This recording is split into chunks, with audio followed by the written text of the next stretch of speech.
Giants. His third preseason game, he continues to look terrific. This the opening drive, the opening minute on a 2nd and 6. Look at him stepping up in the pocket, Bart. And that's what you love.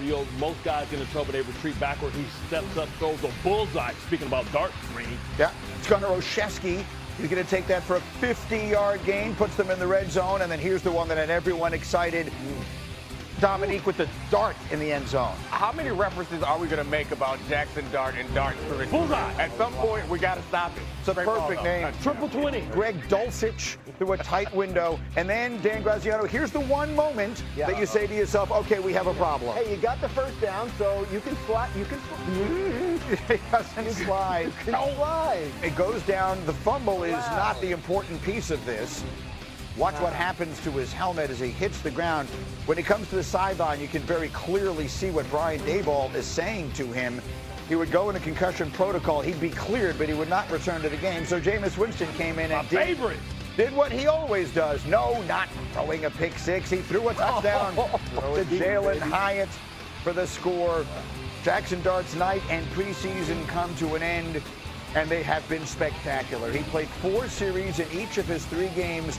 In this preseason, he passed for 372 yards and 3 touchdowns, 0 interceptions, ran 6 times for 52 yards and a touchdown as well. Bart Scott, you host a New York-based radio sports talk show. Oh, I do. Jaxson Dart for the Giants. What is the first thing to say this morning? I mean, he's done what he was supposed to do, right? He's passed every test. We don't know what that means during the regular season, but he's done everything he's supposed to. You talk about pocket presence, poise in the pocket. You talk about accuracy, everything that you want from your quarterback. And I feel like at some point they're going to have to evaluate him because he's in a unique situation. You have a rookie quarterback with a veteran coach that's basically coaching for his job. So at some point you have to sell the future, and Russ is the past. And I think the safe landing is probably going to be against the Saints. I'm glad you said that, because I think this is an important piece of this.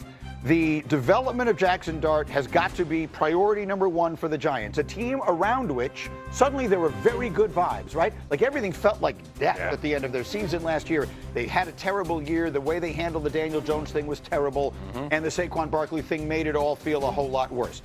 When John Mara decided to stick with his coach and his general manager, which surprised me, then what you are then doing is you're letting him draft the quarterback of the future because you believe Brian Daboll is the right guy to develop that quarterback, and there is reason to believe that. He's done it with Josh Allen. He's done it in other places. So the idea that this guy is coaching for his job is a mistake. They should not treat the season as though he is coaching to save his job. That can't be job 1, 2, 3, or 4. They got to have a chance to be much better than people think. They've got to develop the quarterback, and what it all means for the coach's job security just gets in the way of the business. Of course. I mean, organizations that are stable in the leadership positions are the most successful ones, and the Giants haven't been that since Tom Coughlin was there. Right. And as a result, they haven't had success. So, yes, absolutely. Look, they draft Jaxson Dart in the first round. You're saying, yes, Brian Daboll, that's your guy. They talked to all of them, right? They had them all. They knew they couldn't get Cam Ward.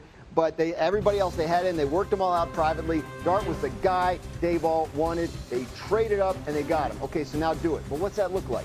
Like, he has to make sure he's ready when they put him in. He has to make – here's the thing. At the end of the year, how Giants ownership feels about the direction of the team is going to be what makes the decision on Brian Daboll and Joe Schoen. That's it. Like, not the record, but like, how do you feel about it? Do you feel like the future the Patriots did at the end of last year about Drake May? Right. What you're describing is a moral hazard, and I think a lot of us have fallen into this situation where we're looking at this like, if I were Brian Daboll, what would I do to save my job? And you're right. That's the wrong way anyone should be approaching this. There's the most important player in any organization is going to be the quarterback. You have someone who's showing some promise.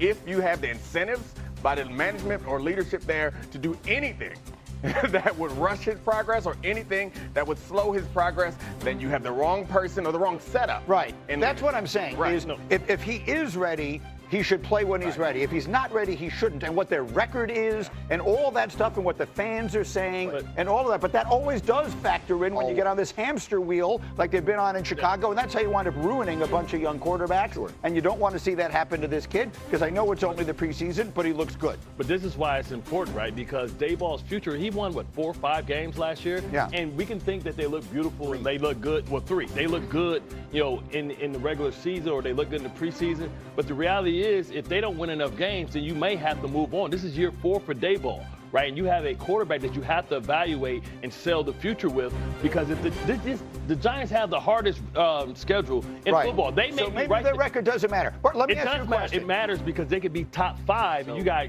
Archie Manning sitting there, and you got Klubnik. Oh yeah, no, you're going to play the kid. At some point, they're going to play the kid. What I'm saying is that do you believe Brian Daboll is the right guy to develop the quarterback or not? He didn't develop Daniel Jones. If the answer to that, well, you're saying he shouldn't be on the hot seat. Maybe I'm saying he shouldn't be on the hot seat, because if you put him on the hot seat, it is natural to expect him to coach like a person on the hot seat. I mean, I agree. I think there's something.